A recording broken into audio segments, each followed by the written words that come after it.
오늘은 거룩한 복된 주일, 오늘의 말씀은 사도행전 2장 1절부터 13절에 있는 말씀을 봉독해 드립니다. 오순절 날이 이미 이름에 저희가 다 같이 한 곳에 모였더니 호련히 하늘로부터 급하고 강한 바람 같은 소리가 있어 저희 앉은 온 집에 가득하며 불의 혀같이 갈라지는 것이 저희에게 보여 각 사람 위에 임하여 있더니 저희가 다 성령의 충만함을 받고 성령이 말하게 하심을 따라 다른 방언으로 말하기를 시작하니라. 그때에 경건한 유대인이 천하 각국으로부터 와서 예루살렘에 우거하더니 이 소리가 나매 큰 무리가 모여 각각 자기의 방언으로 제자들의 말하는 것을 듣고 소동하여 다 놀라 기이 여겨 이르되 보라, 이 말하는 사람이 다 갈릴리 사람이 아니냐? 우리 각 사람의 난 곳 방언으로 듣게 되는 것이 어찌미뇨? 우리는 바데인과 메데인과 엘람인과 또 메소포타미아, 유대와 가바도기아, 본도와 아시아, 부르기아와 밤빌리아, 애굽과 및 구레네에 가까운 리비아 여러 지방에 사는 사람들과 로마로부터 온 나그네 곧 유대인과 유대교에 들어온 사람들과 그레데인과 아라비아인들이라. 우리가 다 우리의 각 방언으로 하나님의 큰 일을 말함을 듣는도다 하고 다 놀라며 의욕하여 서로 가로되 이 어찐 일이냐 하며 또 어떤 이들은 조롱하여 가로되 저희가 새술이 취하였다 하더라. 아멘. 할렐루야. 사도행전 2장 1절부터 3장 26절은 까지는 예수님께서 말씀하신 대로 오순절에 성령께서 강림을 하셨습니다. 한자리에 모였던 제자들은 성령의 충만함을 입었습니다. 그리고 베드로의 설교를 들으며 마음이 찔려 통회하는 심령들을 하나님은 받으셨습니다. 회개와 세례를 경험한 자들, 침례라고도 하죠. 원래 원어에는 바프티스트, 침례로 되어 있습니다. 하나님을 경외하며 기도와 삶을 통한 아름다운 헌신의 삶을 살아가고 있지요. 하나님께서 이루시는 새로운 공동체의 탄생을 이제 보게 된 것입니다. 오늘의 말씀, 바로 성령 강림에 대한 말씀입니다. 2장 1절로부터 13절의 말씀은 오순절날 성령께서 강림하신 사건이 이제 소개가 됩니다. 예수님께서 약속하신 바 성령이 6월절로부터 50일이 되는 오순절에 제자들에게 불같이 강림하신 것입니다. 이 오순절 성령 강림은 예수님의 몸된 교회가 설립된 역사적인 기념일이며 이후로 예수님을 믿는 제자들에게 성령의 충만한 은혜가 부어질 것을 명시하는 사건이라는 중대한 의미가 있는 말씀이에요. 그리고 14절서부터 36절까지는 성령 충만 베드로의 오순절 설교의 말씀이 있습니다.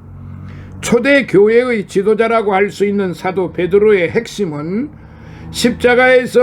설교 핵심은 십자가에서 돌아가신 예수님이 부활하셨다는 것과 그 예수님이 약속된 메시아라는 사실의 선포입니다. 이 같은 베드로의 설교는 3,000명의 회심자를 낳고 이후로 초대 교회는 친밀한 교제 속에서 날로 부흥이 되어 현재 이르기까지 이어져 오고 있는 사실입니다. 이게 바로 기독교의 처음이요 현재 진행형으로 계속 하나님의 성전이 지어져 가고 있는 사실입니다. 또한 베드로의 설교를 듣고 사람들이 우리가 어찌할꼬 하는 탄식을 하면서 그렇게 말을 할 때에 무리들에게 베드로는 회개하고 예수님의 이름으로 세례를 받으라, 예수님의 이름으로 침례를 받으라 라고 그렇게 말씀을 하셨습니다. 그 이유는 요단강에서 세례를 받으신 주님의 본을 따르기 위해서이고, 또한 주님께서 승천하실 때 제자들에게, 새로운 신자들에게 세례를 주라고 명하셨기 때문입니다. 그리고 세례 의식에 사용되는 물은 예수님이 우리의 모든 죄를 씻어 주셨다라는 사실을 의미하며, 우리의 죄악된 본성을 물에 빠지게 하여 우리가 예수님을 통해 새로운 사람이, 거듭난 사람이 된다는 사실을 의미하는 말씀이기도 합니다. 또한 세례 이후에도 비록 죄를 지을 수는 있지만은 세례를 통해 자신의 삶이 죄에서 떠나 새로운 방향으로 계속 나아가야 한다는 교훈을 제시하고 있는 말씀이에요. 그래서 교회는 세례의 순수한 의미를 유지하기 위해 예수님을 자신의 구세주로 받아들이는 자에게만 세례를 베푸는 거예요. 거부하는 자에게는 세례를 베풀지를 않습니다. 그건 사람의 마음이 아니라 바로 성경에서 그렇게 기록되어 있기 때문에 그렇습니다. 주님을 영접지 아니하고 주님을 믿지 아니하는 사람에게 강제로 세례를 베풀지 않는다는 말입니다. 본인 자원에서 내가 나의 죄를 회개하오니 나에게 세례를 베푸세요. 그리고 나는 예수님이 나의 구세주인 것을 믿고 예수님을 통해서 내가 영원히 살고 영생함을 믿습니다라고 이렇게 고백을 하는 자에게만 세례가 베풀어지는 겁니다. 그래서 오늘의 말씀 첫째, 오순절날 예루살렘에 모인 사람들에 대해서 우리는 잘 알고 있지만 다시 한번 상고하는 것이 좋습니다. 오순절은 6월절 다음에 오는 안식일로부터 50일째 되는 날이에요.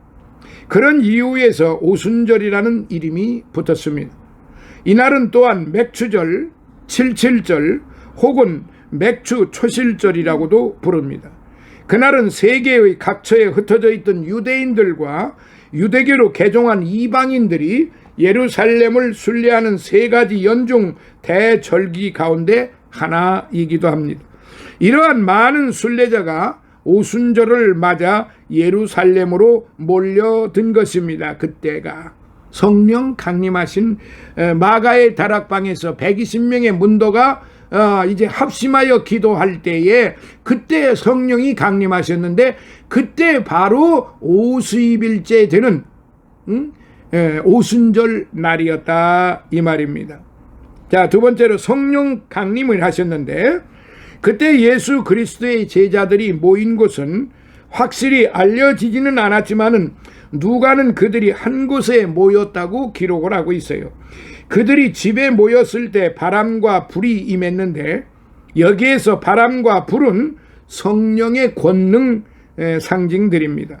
세례 요한은 그것을 장차 오실 이의 사역으로 예언을 했고요. 그 예언이 지금 그 자리에서 이루어지고 있는데, 그 자리가 마가의 다락방이라고 말을 합니다. 성령의 능력으로 지상 사역을 완성하신, 다시 말하면 장차 오실 그이께서 자기 백성들을 성령과 불로 세례를 주고 계셨던 것입니다. 그러니까 여기에서 말하는 세례는 강한 바람과 불같이 임했다고 그랬으니까 불세례라고 볼 수가 있습니다. 그런데 이와 같은 강한 바람과 그 불에 갈라지는 것 같은 그런 강력한 불의 세례가 임할 때에 어떤 현상이 일어났느냐? 거기에 모여있는 제자들의 입을 통해서 각 나라 방언이 이제 쏟아지기 시작을 했습니다. 각 나라 방언으로 말하기 시작을 했는데, 이것은 못 알아듣는 방언이 아니고 소위 말해서 표적 방언이라고 이제 모든 사람들이 알아들을 수 있는 방언이라 이 말이에요. 그런데 이 방언이 이 예루살렘 그 순례자들이 그리고 모여 있는 곳에 각 나라 사람들이 지금 다 거기에 모여 있었다 이 말이죠. 근데 그들이 성령의 불세례를 받고 밖에 나와서 그들이 끊임없이 예수 그리스도를 전파하고 있었는데 그 소리가 그 예루살렘에 와 있던 각 나라 사람들 자기 나라 말로 소리가 다 들렸다는 이야기지요. 그래서 이 첫 번째 효과는 성령이 말하게 하심을 따라, 성령이 말하게 하심을 따라, 우리 이거 굉장히 중요하게 생각을 해야 돼요. 자기가 하고 싶어서 하는 게 아니고 자기가 임의적으로 내가 그래 이 기도를 이렇게 해야 되겠다라고 한 것이 아니라 성령께서 말하게 하심을 따라 다른 방언으로 말한 것이었습니다. 여기서 말한 다른 방언은 못 알아듣는 방언이 아니고 알아들을 수 있는 그런 방언이었다 이 말이에요. 큰 무리가 매우 놀라 기이 여겼지요. 세계 각처에서 모여든 사람들은 자기들이 난 곳 방언으로 듣게 됨을 신기해 했습니다. 방언의 역사가 최초의 기독교 오순절에 띈 형태는 분명히 하나님의 새로운 역사의 시작을 알리는 것이었습니다. 그 방언을 들은 사람들은 각각 출신 지역의 언어임을 식별했으며 그 말의 내용을 즉시 이해를 했던 것입니다. 사람들이 여러 말을 말한 주제는 하나님의 큰 일이었습니다. 그러니까 각 나라 사람들이 듣는 자기 나라 말로 듣는 그 소리가 어떤 소리였느냐? 하나님의 큰 일을 말하고 있었다 이 말이에요. 그러니까 그 이후에 두 번째로 베드로의 설교가 있었죠. 그런데 이것은 선지자 요엘 선지자의 예언이 성취된 거예요. 베드로의 설교는 기본적으로 예수님은 메시아이며 구주이심을 말하고 있고, 베드로는 자기와 동료들이 술에 취했다는 비방을 가볍게 일축한데 말세의 모든 육체에 하나님의 신을 부어주시겠다는 예언을 요엘 선지자의 예언을 상기시키고, 지금 예루살렘에 모인 사람들은 그 예언이 성취되고 있는 것을 목도하고 있다고 선언하고 있는 거예요. 베드로는 요엘서를 인용하는 중에 그 후에라는 불분명한 표현을 말세로 대치를 합니다. 그러니까 요엘은 그 후에라고 하는 말을 했는데 바로 베드로는 말세로 그 말을 대치를 합니다. 그 말의 자연스러운 의미는 말세가 도래했다는 말이에요. 말세가 지금 가까워 오고 있다는 말이에요. 실제로 신약 성경은 그리스도의 초림과 재림 간의 전 기간을 말세라고 말합니다. 당시에 베드로 설교를 듣던 사람들은 베드로가 인용하는 요엘서의 하늘과 땅의 징조들을 쉽게 간과해 버릴 수 없었던 것이 분명합니다. 예수님은 초림으로 시작해 놓으신 일들을 재림하실 때 완성하실 거예요. 모든 육체에 부어질 성령은 그때부터 성취되기 시작하여 지금도 계속해서 완성을 향해 가고 있는 것입니다. 그래서 사도 바울은 이제 자신의 그 편지에서 너희가 하나님의 성전인 줄을 알지 못하느냐, 하나님의 성전을 지어 간다고, 하나님의 성전을 지어 간다고 그렇게 가르쳤습니다. 또한 베드로는 성령의 새로운 시대를 열어 보이고 있는 거예요. 이는 나이와 성별과 계층 간에 구별이 없는 그런 시대라 이 말이죠. 자, 그러면서 베드로는 예수님의 기적들은 예수님 자신을 그들에게 증거하는 하나님의 방법임을 또한 말하고 있어요. 베드로의 설교를 듣고 있던 사람들은 예수님의 이야기를 대략적으로는 알고 있었을 거예요. 그러나 그들은 하나님께서 예수님을 죽은 자 가운데에서 일으키셨다는 사실은 모르고 있었습니다. 부활하신 주님을 직접 배웠던 베드로와 그의 동료들은 그런 사실을 지금 증거하고 있는 거예요. 이 부활 사건은 예수님이 메시아 하나님의 아들임을 입증하고 있는데, 베드로는 다윗의 증거를 들어서 다윗의 말은 자기 자신을 가리키는 것이 아니고 예언의 영으로 장차 오실 메시아를 가리켜 한 말이며, 이분이 바로 예수님의 경우에 적용됨을 증거하고 있다는 말이에요. 베드로는 또한 다윗이 내 주라고 부르면서 그분이 자기의 원수를 발 아래 복종시킬 때까지 하나님의 우편에 앉으라는 초대를 받는 상황을 묘사하고 있습니다. 이는 예수님이 죽은 자 가운데에서 살아나셨을 뿐만 아니라 지극히 높은 위치로 올라가셨음을 증거하고 있는 거예요. 예수님은 그 영광의 자리에서 이제 자기의 영을 보내셨고, 성령입니다. 성령의 오심은 그가 하나님의 인정을 받았음을 의미하는 것이며, 그래서 베드로는 이 사실을 회개하고 믿을 것을 촉구하고 있는 겁니다. 그러니까 너희가 하나님을 십자가에 못 박여 하나님의 아들이신, 즉 하나님의 본체이셨으나 하나님이셨던 예수 그리스도를 너희가 십자가에 못 박아 죽였지만은 그분은 약속하신 대로 3일 만에 다시 부활하셔서 우리 곁에 찾아오셨고 승천하시고 다시 돌아오신다는, 우리가 본 그대로 다시 돌아온다고 하는 그런 지금 설교를 그 세계 각국에 있는 사람들한테 그들이 들을 수 있는 말로 지금 증거를 하고 있는 거예요. 그 다음에 이와 같은 성령 충만의 역사가 있게 되니까 새로운 공동체가 형성이 되었다는 말이에요. 여기서 말하는 새로운 공동체는 바로 그리스도인들, 성령 충만함을 받은 예수 그리스도인들이 바로 여기서 새로운 공동체가 만들어졌다는 이야기입니다. 베드로의 설교를 들은 유대인들의 마음이 이만저만 찔리지 않았습니다. 이는 베드로의 새로운 시각에서 예수님의 잡힘과 고난 그리고 죽음의 진술을 들은 후였습니다. 그들은 메시아를 죽였던 거예요. 적어도 메시아를 죽게 동조한 책임이 있는 거예요. 두려움에 눌린 무리에게 베드로는 하나님의 마음을 전했습니다. 하나님은 그들이 회개하고 예수님의 이름으로 세례를 받아 죄사함과 성령 받게 되기를 원하셨습니다.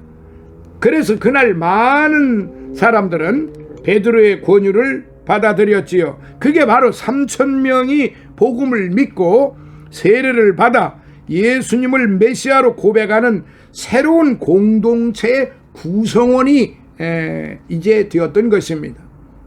그러니까 오늘날에도 과거에도 그렇지만은 예수님을 따라다녔던 제자들, 12제자들 이외에 많은 사람들, 많은 따르는 사람들, 그리고 이 성령 강림하셨을 때에 이제 베드로의 설교를 듣고 3,000명이 즉석에서 예수님을 믿겠다고 하면서 회개하고 세례를 받았는데, 바로 이 부류들이 새로운 뉴 크리스찬들이다 이 말이에요. 새로운 공동체가 여기서부터 만들어졌다는 것인데, 그 새로운 공동체로부터 현재 이르기까지 바로 이어져 내려오고 있다는 사실입니다. 진정한 하나님의 백성들의 모임, 즉 하나님의 교회가 탄생했다는 말이에요. 이전에는 유대교인, 이전에는 다 유대인들이었고, 이전에는 유대교 율법에 얽매여서 그 율법을 준행하면서 살았던 그런 사람들이었다 이 말이에요. 여기에는 믿지 않는 유대인들이나 또 이제 이후에 믿었던 그 후에 믿었던 사람들 모두가 다 과거에는 전부 다 율법에 의하여 살았던 사람들이에요. 그러나 이제 예수 그리스도 그분이 승천하시고 다시 오마 이 베드로의 설교를 듣고 이제 새롭게 그 새로운 공동체가 만들어졌는데, 이 새로운 공동체가 바로 오늘의 기독교라 이 말이에요. 그래서 기독교의 시초가 바로 여기서부터 시작이 되었다고 봐야 되는 것입니다. 이 교회는 성령과 사귐을 갖는 새 시대의 공동체가 되기 위해서 메시아와 함께 죽고 함께 사는 부활의 생명으로 태어나야 하는 겁니다. 신자들은 식사와 기도로 교제했고 제산을 함께 통용했고 하나님을 찬미했고 증언했으며 큰 권능과 기사와 표적이 사도들과 다른 지도자들에 의하여 행해졌습니다. 우리가 구약 성경을 보면은 요셉 이야기가 나옵니다. 구약 성경 창세기 이제 마지막 부분에 보면은 바로 요셉이라고 하는 야곱의 11번째 아들 이야기가 나옵니다. 그런데 바로 요셉은 예수님이 장차 오셔서 고난받으시고 자기 백성들을 구원하실 그런 장차 오실 예수님의 예표적 사건이었고 예표적 사람이었습니다. 그 요셉이라고 하는 사람 단 한 사람, 다른 많은 사람들이 있었으나 이 작은 소년 하나가 죽을 고비에서 살아나서 이제 애굽의 국무총리까지 애굽의 총리까지 되었고 바로 다음가는 그런 막강한 권력을 소유했던 것입니다. 그 막강한 권력을 소유했던 것은 자기의 영화를 누리기 위해서가 아니었고 바로 자신의 백성들을 구원하기 위한 그런 복이었습니다. 그런데 바로 이 요셉을 왜 제가 이 끝부분에 말씀드리느냐 하면은 요셉은 작은 자였어요. 요셉은 극히 애굽에 비하면은 그리고 자기 주변을 통해서 본다 그러면은 극히 작은 자에 불과했다 이 말이에요. 그런데 하나님은 이 극히 작은 자 요셉을 통해서 바로 이스라엘을 구원하시는데 바로 이 요셉을 앞장서게 하셨고 요셉을 통해서 하나님은 이스라엘 백성들의 구원을 이루시는데 큰 역사를 하셨던 것입니다. 그런데 성경에 보면은 뭐 요셉뿐만이 아니라 작은 자를 통해서 그리고 무지한 자를 통해서 미련한 자를 통해서 그리고 억눌린 자를 통해서 그리고 불의한 자를 통해서 그리고 간음한 자를 통해서 하나님의 구원의 역사가 이루어졌다고 하는 사실은 아이러니컬한 것입니다. 우리 인간의 뭐 어떤 도덕적이고 윤리적인 면으로 보았을 때에는 그게 도저히 이해가 가지 않는 상황 설정들이지만은 하나님은 이렇게 우리 모두를 하나님의 방법으로 이끌으셨던 사실을 우리가 오늘 잊어서는 안 됩니다. 오늘의 이 말씀 바로 오순절날 호련히 하늘로부터 급하고 강한 바람 같은 소리가 있어 저희 앉은 온 집에 가득하며 불의 혀같이 갈라지는 것이 저희에게 보여 각 사람 위에 임하여 있더니 저희가 다 성령의 충만함을 받고 성령이 말하게 하심을 따라 다른 방언으로 말하기를 시작하니라. 여기에 작은 무리들이 120명의 문도들이 모여 있었을 뿐입니다. 그리고 그들은 지도자가 아니었어요. 그들은 귀족들이 아니었어요. 그들은 무슨 명예로운 사람들이 아니었어요. 그들은 아주 사람들 앞에 뭐 힘을 과시를 하고 부자가 되어서 뭐 사람들 앞에서 과시했던 그런 사람들이 대부분이 아니었어요. 그들은 모두가 가난한 사람들이었고 그들은 어부였고 그들은 무식한 자들이었고 그들은 세상 사람들한테 천민으로 그렇게 손가락질을 받을 수밖에 없는 사람들이 대부분이었습니다. 물론 그들 속에 각양각색의 사람들이 120명이 모였으니까 여러 사람들이 있었겠지만 대체적으로 그들은 그렇게 힘이 있는 사람들은 아니었다는 사실이죠. 근데 그들에게 하나님의 성령의 불이 그렇게 임재했다는 사실이에요. 오늘날에도 똑같습니다. 하나님의 성령은 그렇게 힘이 센 자나 권력이 있는 자나 명예로운 자나 능력이 있는 자, 그런 자들을 보다는 바로 하나님의 말씀에 순종하고 하나님의 말씀에 따라서 하나님을 믿고 예수 그리스도를 믿고 회개하고 그리고 서로 사랑하는 주님의 말씀, 사랑하라는 주님의 말씀을 믿고 살아가는 사람들에게 하나님은 오늘도 함께 하시고 오늘도 축복하시는 겁니다. 오늘의 이 말씀을 우리는 깊이 생각하면서 제가 오늘 말씀을 드리고자 했던 목적은 무엇이냐? 우리 모두 성령 충만함을 받아서 살아야 된다는 말이에요. 성령 충만함은 한 번 받고 끝나는 게 아니라 성령께서는 우리 안에 영원히 함께 계십니다. 그런데 충만함이라는 것은 세상을 살아갈 때 마귀를 대적하기 위해서 성령께서 주시는 충만한 은사들을 우리가 받아서 그 은사들을 통해서 마귀를 대적하고 이 세상을 대적하고 이 세상에서 주님이 가르쳐 주신 말씀대로 주님의 뜻대로 살아가야 하는 것이, 그게 바로 성령 충만한 삶인 것입니다. 그래서 성령 충만 받으라, 이 말씀은 바로 앞으로 주님이 오실 때까지 성령 충만한 생활을 하자, 그 말이죠. 이 말씀을 마음속에 새겨서 하나님 앞에나 사람 앞에나 부끄러움이 없는 성령 충만한 그런 성도들이 되시기를 예수님 이름으로 축원합니다. 아멘.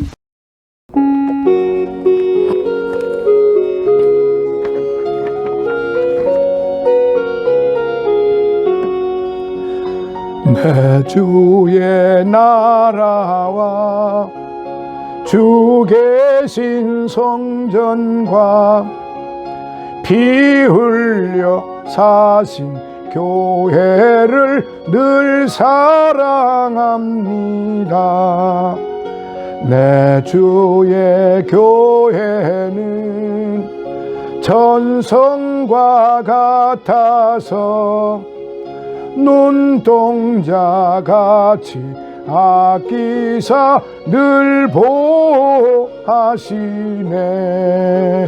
이 교회 위하여 눈물과 기도로 내 생명 다하기까지 늘 봉사합니다. 성도의 교제와 교회의 생활과 구주와 맺은 언약을 늘 좋아합니다. 하늘의 영광과 베푸신 축복이 진리와 함께 영원히 시온에 넘치네. 아멘. 지금은 우리 주 예수 그리스도의 무한하신 은혜와 하나님 아버지의 극진하신 사랑하심과 성령님의 감화 감동 내주 충만 교통하심이 지금까지 기도했던 모든 사랑하는 믿음의 형제들 머리 위에, 그들의 소망 위에 이제로부터 영원토록 함께 하실지어다. 아멘.